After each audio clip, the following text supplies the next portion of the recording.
we're a bit disappointed only to take a point coming here, even though we probably in the end maybe we might have been a bit fortunate. But I think when you're not playing as well as you can do, keep picking up the points, keep digging deep, and we've got a great bunch of players who do that, and they hung in today and came up with something at the end. You know, in my opinion, we could have been 2-3 up in the first half and the game would have looked very different. Obviously, the penalty swings in their favour and then it's a game of two halves. But to get the equaliser there at the end, you know, it was a big point for us considering where we are in the table and where we want to get to. I thought for a lot of the game we were good.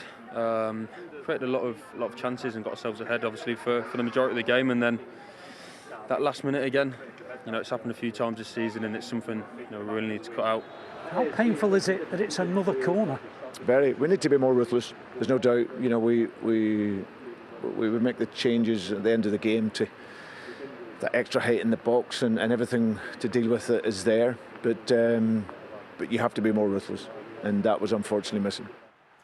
No doubt that the penalty decision against West Ham changed the momentum of the game, but there were other reasons why it was a real difference between Leicester in the first half and the second. Yeah, we heard Declan Rice there, didn't we? It was really, I know it's a cliche, but it was a game of two halves, and this is why.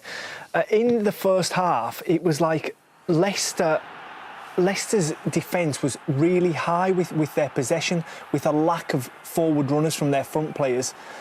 And they found it really difficult to get the ball in between the lines and into their creative plays. We look here, we can see a ball down the line. It's clearly on, no movement from the striker. Have to come back out. And West Ham were just so happy sitting in their shape and picking Leicester off. We'll see it again here. Good possession, quite high. Soyuncu and Amati looking for that forward runner. Nothing there. Has to come out. It was a pattern that kept happening, and West Ham were just so happy just sitting and eventually just pinching the ball over and over again like we see there. Second half, massive difference. Look at this. More space between the lines, a long run, a willing runner forward in Barnes, and Barnes was a real trigger for Leicester this afternoon. I mean, it ended in Kufal being dragged off. That's how much of a problem he caused. Again, here we see it switched out. Two runners this time, Dewsbury Hall and Barnes again. But look, they're moving the West Ham lines and being able to get in between them, get their creative players on the ball. Maddison, Barnes puts this across, and Daka just misses it at the back post, sorry. And then here we see Tielemans. Tielemans starts getting on the ball, starts pulling the strings. Brilliant zing ball diagonally over to Barnes, who touches it, little shimmy, and he just lifts it over into Ricardo's path, who gets above Cresswell and heads it in. And I mean, that was a complete turnaround of the game. But that all starts by Leicester's defence actually dropping a bit, which then creates more space if West Ham have to engage with that Leicester defence. Yeah, the first half was just way too compact for Leicester. I mean, West Ham was so comfortable in what they were doing, so they dropped off, just giving that little bit more space, and then willing runners mid. It just changed the whole game. And it ended up in Leicester going 2-1 up. With, as Glenn says, Tielemans pulling the strings. Yeah, I mean, I think along with the whole Leicester team, I wouldn't say Tielemans has been at his best this year. But today, I think once he stuck the penalty away, you know, they get themselves back into the game with the penalty, which he does stick away. He was more like the Tielemans I'm used to seeing.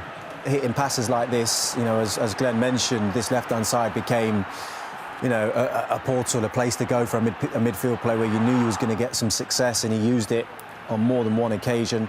But he's a player who dictates a game. He's a player that gets on the ball, he hits short passes, he hits long passes, he gets the ball off the defence. Obviously, this is a key component with him getting 2-1 up.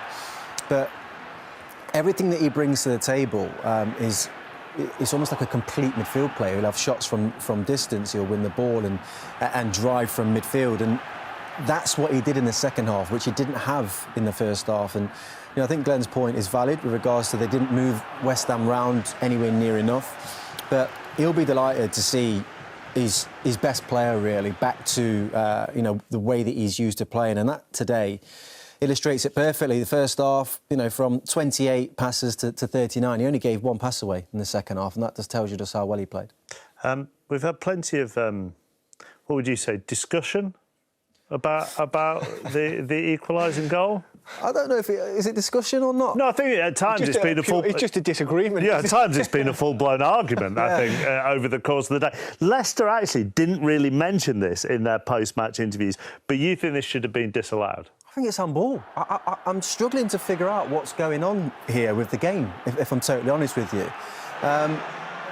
It hits Dawson on his arm, right? Now, there's this law that's came in, granted, but that's your arm. I don't know where the line starts, where it stops. How far is this line going to come down? It's handball. I think it's on the shoulder. I mean, you've said about the T-shirt line. Hang on. I said it. Look, Here it is. This daft picture. I mean, virtually every week I think football gets more ridiculous, and I'm now going to be doing this over... Well, I mean... Look at that graphic. I mean, it's just, the red bit is where it is handball. The green bit is where it wouldn't be handball. Correct, yeah.